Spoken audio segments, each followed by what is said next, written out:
The first day of pre-season testing in Bahrain has concluded. Teams have conducted their initial comprehensive tests of their cars, and we can finally assess some of the new features that teams have kept hidden until now. Perhaps the most anticipated was the unveiling of Red Bull's new side pods, and in this version of the car, it appears as something unique rather than a replication of the zero pods concept. In the new Red Bull car, there are now 2 inlet ducts for cooling the car, with the first one positioned vertically as shown in the presentation, albeit narrower, and the second one located at the top of the side pods. Such distribution allowed Red Bull to make their side pods narrower than usual and capture a larger portion of air under the side pods, channeling it towards the rear of the car. Additionally, new vents were noticed on the engine cover next to the halo mount. All these innovations seem to be not working very well, as Max started complaining about issues in the front of the car and lagged behind the fastest lap by 2 seconds.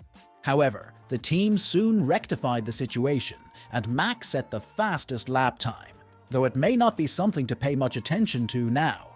Teams won't reveal the maximum potential of their cars. The most crucial aspect at the moment is to complete as many testing laps as possible and ensure that the car is stable and reliable, with the data aligning with what the team received in simulations.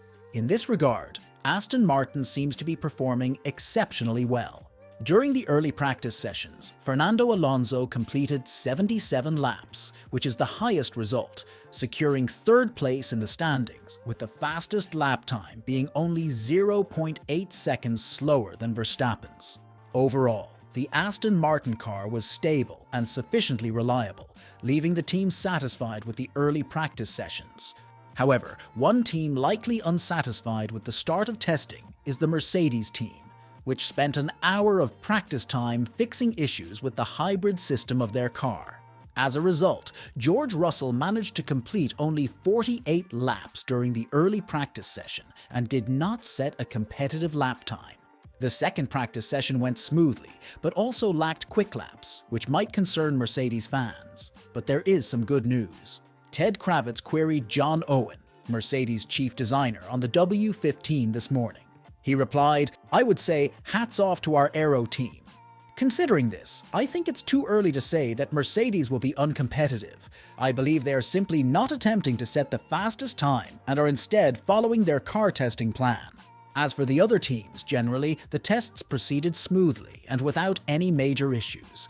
Everyone simply aimed to complete as many laps as possible and gather information about the car. Only Williams encountered problems and completed the fewest laps. After Logan Sargent's spin, the car experienced some issues. The team attempted to resolve them and began working on the car in the closed paddock an hour before the end of the tests, but they never made it back onto the track. The overall results of the first day of testing are as follows. The top 3 positions are held by Max, Lando, and Carlos, although Max has pulled quite far ahead of them. The next day of testing will take place tomorrow. Subscribe to not miss out on the most interesting details.